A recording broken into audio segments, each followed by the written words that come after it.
ஆயிரம் கோடி மலர்களை கொண்டு உன்னுடைய பாதத்திற்கு உன்னுடைய மகன் அபிமன்னன் நமஸ்காரம் தாயே, நமஸ்காரம். ஆகட்டும் அப்பா.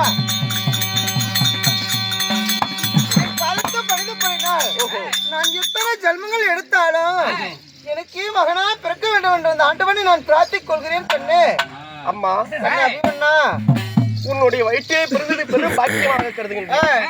ஆனால் ஒரு விஷயம் அம்மா, கண்ணே அபிமன்னா, உங்களுடைய முகத்தை பார்க்கும் போது மத யானையினால் கலக்கி விடப்பட்ட குளத்தை போல் உங்கள் முகமோ இப்பொழுது கலக்கமாக இருக்கின்றது.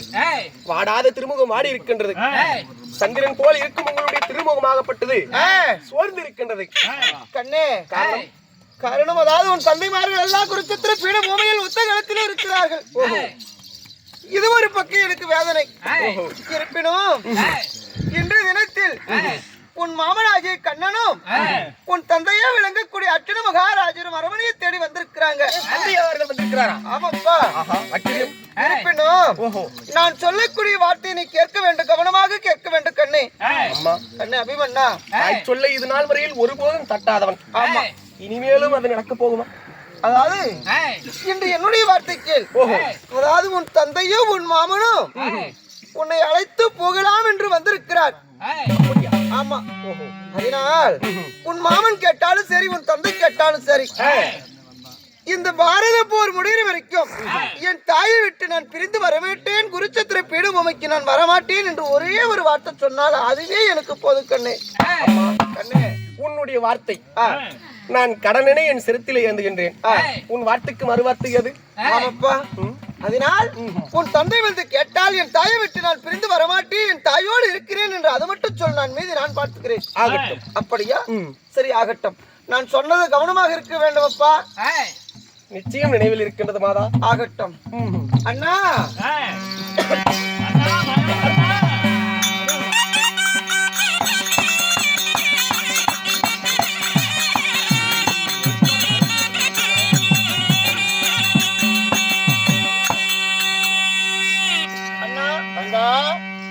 அதாவது மகனை அழைத்து வந்திருக்கிறேன். கண்ணே அம்மா, இதோ உன் தந்தையும் உன் மாமனும் வந்திருக்கிறார். மாமா அபிமன்னா,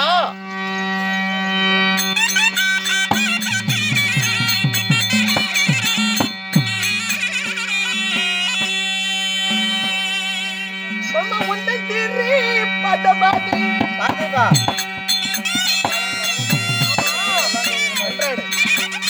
எல்லாம் அப்படிதாங்க, உள்ளதாங்க.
பாண்டகா ஆபத் பாண்டகா அநாத ரட்சகா கார்மேக வண்ணா கரிமுகல் மேனியனே உங்களுடைய பாத கமலங்களுக்கு நமஸ்காரம் நமஸ்காரம் தந்தையே. இன்னும் மனமோடு வாழ்வாய், இன்னும் சீரோடு வாழ்ந்திருப்பாய் மகனே.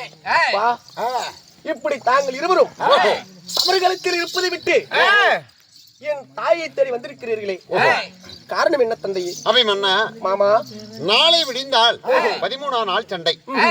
அப்படி இருக்க நேற்றைய தினங்களில் தோணராகப்பட்டவர் சொல்லிருக்கிறார் துரியோதனிடத்துல, எப்படி நாளை 13ஆம் நாள் சண்டையில் அதாவது தர்மராஜனுடைய சிரத்தையோ அல்ல உயிருடனோ கொண்டு வந்து துரியன் பக்கத்தில் கொடுப்பதாக.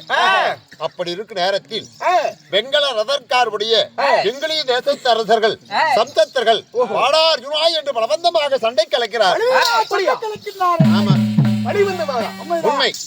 சண்டைக்கு அழைக்க ஆயன் சாரதி அர்ஜுனன் சண்டைக்கு போகணும்.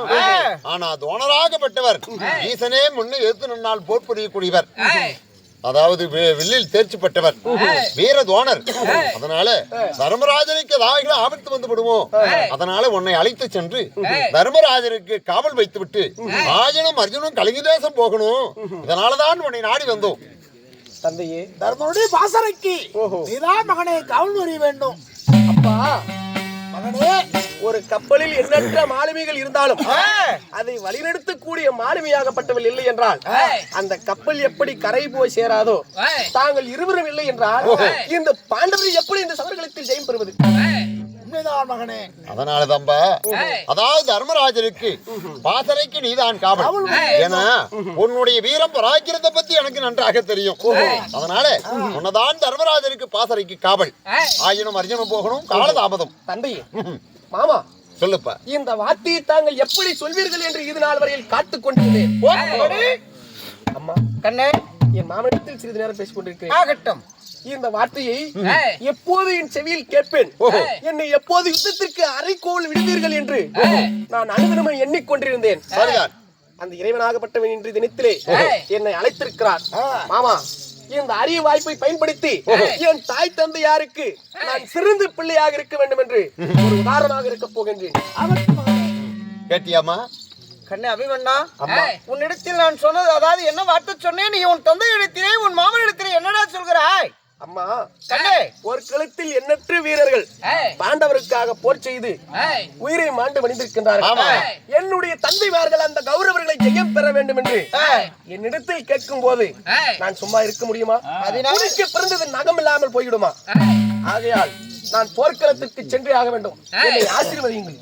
கண்ணே அபிமன்னா, உன்னிடத்தில் இப்பொழுதுதான் சொன்னேன், உன் தந்தையோ உன் மாமனோ வந்து கேட்டா என் தாயை விட்டு நான் பிரிந்து வரமாட்டேன் என்று சொல்லடா என்று சொன்னதற்கு எப்பொழுது இந்த வார்த்தையை சொல்வீர், நான் வருவேன் என்று சொல்கிறாய். அப்பா அம்மா, என்னடா பேசுகிறாய்? கண்ணே தந்தை, கண்ணே அபிமன்னா, என் தந்தை அர்ஜுன மகாராஜின் இந்த காண்டி வித்தை இந்த பூமியிலே ஊட்டுகின்றார். அண்டரண்ட சராசரத்தில் உள்ள அனைத்து அரசர்களும் அஞ்சுவார்கள். அவர் வயிற்றிலே பிறந்து நான் போருக்கு பின்தங்கி நிற்பதா? இது எனக்கு குலத்திற்கே அவமானம். அதனால் பெரிய தந்தை தர்மபுத்திர மன்னருக்கு நீ பாரசாலைக்கு காவலுக்கு போய்தான் ஆக வேண்டுமா? நான் யார் உரைத்தாலும் சரி அங்கே செல்வது உறுதி. என் தந்தைக்கு காவலுக்கு செல்ல போகின்றேன். வழியனுப்பு புறப்படுகிறோம். அபிமன்னா, என் தாயிடத்தில் ஒரே வார்த்தை, அம்மா என்னை பற்றி அச்சம் கொள்ள வேண்டாம். இதோ என் கரத்திலே வில்லாகப்பட்டிருக்கின்றது, என்னுடைய மறுகரத்தில் அம்புகள் இருக்கின்றது. இவை இருக்கும் வரையில் என்னை யாராலும் ஒன்றும் செய்ய முடியாது. அப்பா, பாசறைக்கு காவல் புரிய வேண்டும் என்றால் இதோ இடம்பெரு வளம்பெரு சங்க எடுத்துவதால் வெற்றி கருத்தும், இடம்பொறி சங்கை எடுத்து துணித்தால் அது தோல்வி கருத்தும். யாதேனும் உனக்கு ஆபத்தினால் இடம்பொறி சங்கை எடுத்து துணி, அந்த சங்கநாதன் காயை விழுந்தால் வானத்தில் இடிக்கும் இடியின் சத்தம் பூமிக்கு எவ்வளவு நேரம் ஆகுதோ அதை விட வேகமாக ஆபத்தை நான் காப்பாத்துறேன். அப்பா, ஆபத்து என்றால் இடம்பொறி சங்கை ஊத வேண்டும் என்று உரைத்திருக்கிறாய். ஜெயம் என்றால் எப்படி சொல்வது? பழம்புரி சங்கை உதவி, பழம்புரி சங்கை ஊதி நம்மளுடைய முரசு கூலியை ஏற்ற வேண்டும். இதுதானே இடம்பொறி சங்கை உன்னிடத்தில் கொடுக்கின்றோம். யாதேனும் ஆபத்தினால் இடம்பொரி சங்கை எடுத்து துணித்தால் அச்சனமே உன் ஆபத்து காப்பாற்றான் வருகிறேன். நாங்க புறப்படுறோம். எதிர்பார்ப்பாங்க. ஒரு சந்தேகம். என்ன? என் தந்தைதான் காப்பாற்றுவேன் என்று சொல்கின்றார். உன் நாவிலிருந்து ஒரு வார்த்தை கூட நான் வருகிறேன் என்று வரவில்லையே. அபிமன்னா ஆபத்தென்ற போது கண்ணன் அங்கேயே இருப்பேன். ஏமாமா ஏ அங்கேயே இருந்துட்டா என்ன யாரு காப்பாத்துவாங்க? இல்லப்பா, ஆபத்தின் இடத்தில் நிற்பேன். எங்க அப்பா கூட நம்மளாம் ஒண்ணு நம்ப முடியாதா? ஹரிராமருடைய சூழ்ச்சியை பற்றி தெரியாதா? ஆபத்தென்றால் அங்கேயே இருப்பேன், கவலைப்பட வேண்டாம். அங்க பாரு கூப்பிடுறாங்க. ஆகட்டும், புறப்படுங்கள். சந்துத்திரங்களை வழியிலா சண்டை கிழக்கின்றா போர்களும் போய் வருகிறோம். இதோ தர்மனுடைய பாசறைக்கு காவல் முதலாக படி வேண்டும்.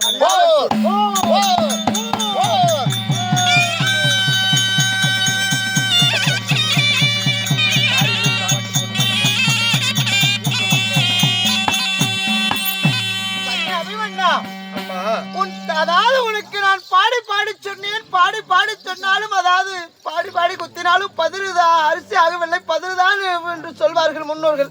அதை போல் என் வார்த்தையை செய்து விட்டாயே கண்ணு. அந்த ஆயன் வந்தான் கொடுப்ப கண்ணன், அதாவது அவனுடைய கவடு சூது தெரியாத நான் போர்க்களத்துக்கு வருகிறேன் என்று சொல்லிவிட்டாய். இப்பொழுது நீ ஏதாவது உன் தந்தை குறிச்சத்திரை பீடம் ஓவிச்சு பார்த்தாரிக்கு காவலுக்கு போகிறேன் என்று சொல்கிறாயே கண்ணு. அந்த நய வஞ்சக நச்சு பாம்பு துரிய மன்னன் எப்பேறுபட்டவன் என்று உனக்கு தெரியாதப்பா கண்ணு அபிமன்னா. கண்ணா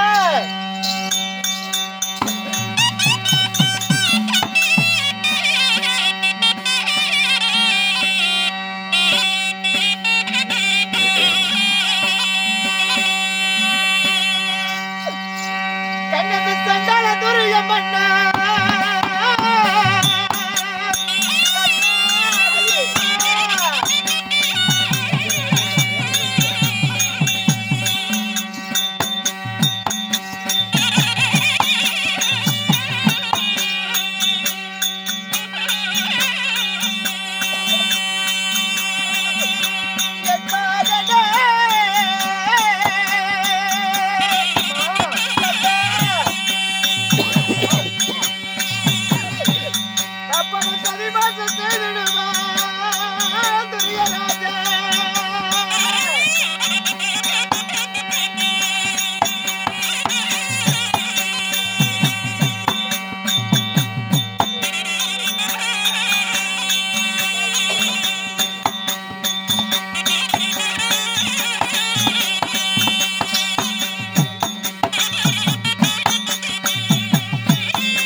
சின்ன சிறு வயது உனக்கு என்றுமே துரியனை பற்றி தெரியாது. துரியன் செய்யக்கூடிய வஞ்சகம் ஒன்றா இரண்டா, எழுதினால் ஏற்றில் எழுங்காது, வாயில் சொன்னா வையகம் பிடிப்படாது. அப்பேறுபட்ட வஞ்சகம் உன் தந்தைமாருக்கு செய்தவன். அவன் குருச்சத்திர பீட ஓமையில் சண்டை செய்கின்ற பொழுது உன் பெரிய தந்தைக்கு காவலுக்கு போறங்கிறிய கண்ணு. அதனால் உன்னை சின்ன குழந்தை என்று கூட பார்க்க மாட்டான், ஏதாவது சதி செய்து விடுவான். வேண்டப்பா, இப்ப கூட ஒன்று கெட்டு போகவில்லை, என்னோடு இருந்து விடு கண்ணே, குருச்சத்திரம் போக வேண்டாம். கண்ணே, பெற்ற தாயின் மனமோ பித்து. தாயே, உன்னுடைய மகன் உயிருக்கு ஆபத்து நேர்ந்து விடும் என்று இப்படி அழுது ஆமாப்பா, அந்த சண்டாளன் சதிக்காரு, அதாவது உன் தந்தைமாரு பல வஞ்சகம் செய்தவன், இரக்கமில்லா, அதாவது நன்றி குணமளித்தவன். அவன் இடத்திலே போய் காவலுக்கு போறன்றிய, இது நல்லதில்லப்பா, வேண்டாம், அரமனையில் இரு, அம்மா கண்ணே நான் முன் வைத்த காலை எப்போதும் பின் வைப்பதில்லை. தந்தையாரிடத்தில் வாக்களித்து விட்டேன். என் பெரிய தந்தை தர்மராஜனுக்கு நான் முன்பந்தியில் காவலுக்கு புறப்பட்டு தீர வேண்டும். என்னை பற்றி அச்சம் கொள்ள வேண்டாம். ஒன்று போர்க்களத்திலே மாண்டு படிந்தால் ஈரு சொர்க்கத்தை தான் அடைவேன். ஒருபோது சுமத்திரையின் மகன் புறமுதுகிட்டு ஓடி வந்தான் என்று உனக்கு அவப்பெயரை ஏற்படுத்த மாட்டேன். அம்மா அதனால் குருச்சத்திரம் நான் உன் தந்தைக்கு காவலுக்கு போய் தான் ஆக வேண்டுங்கிற. எனக்கு வெற்றி திலகமிட்டு என்னை ஆசீர்வதித்து அனுப்புங்கள். கண்ணா அபிமன்னா, இத்தனை நாள் இல்லை, இரு காலங்கள் இல்லை, இன்றைய தினத்திலே ஏதாவது நம்மளுடைய அரண்மனைக்கு முன்பதாக ஆகாத சைனமல்ல ஆகுது கண்ணே முன்னால. கண்ணே அம்மா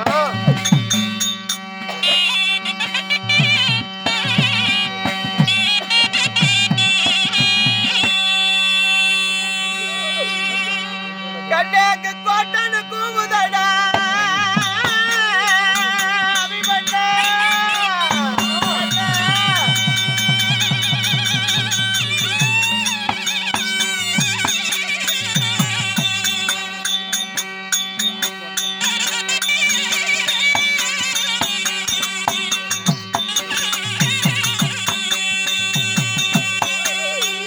கண்மணி பாலா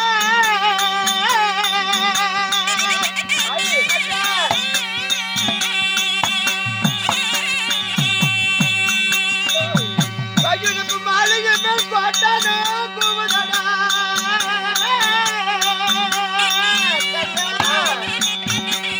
அணுக வேண்டாம்.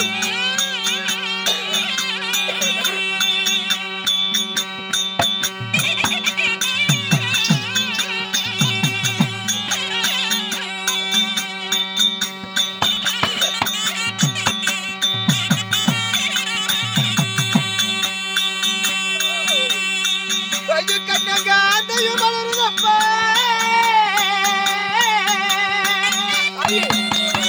கண்ணே அபிமன்னா.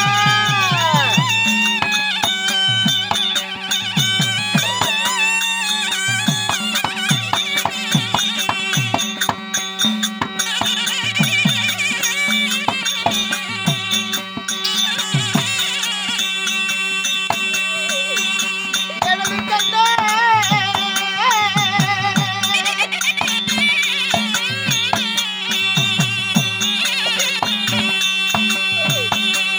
ஐயோ நம்ம மாளிகை மேல அதையோ வளருதடா. நம்மளுடைய மாளிகை மேல அது வளருதப்பா. அழகாத கண்ணே.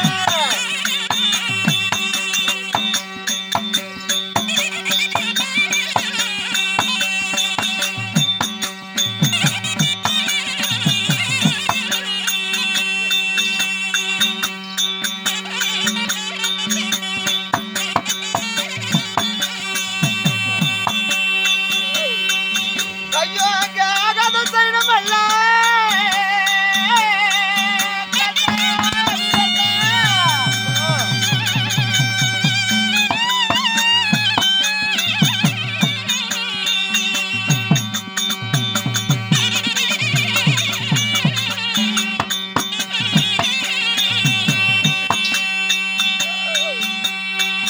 என் மகனே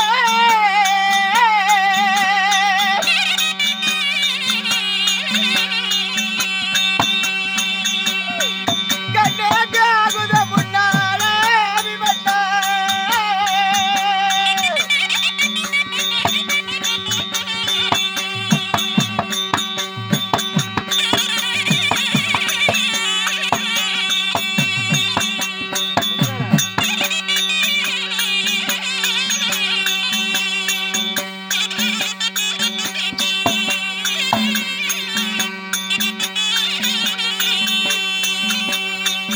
கண்ணா அபிமன்னா.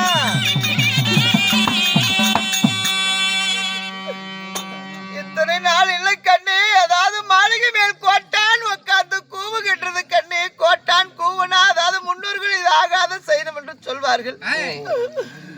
அந்த மாளிகை மேல் உட்கார்ந்து அழறது கண்ணே. இதுவும் நமக்கு ஆகாத சைனம்.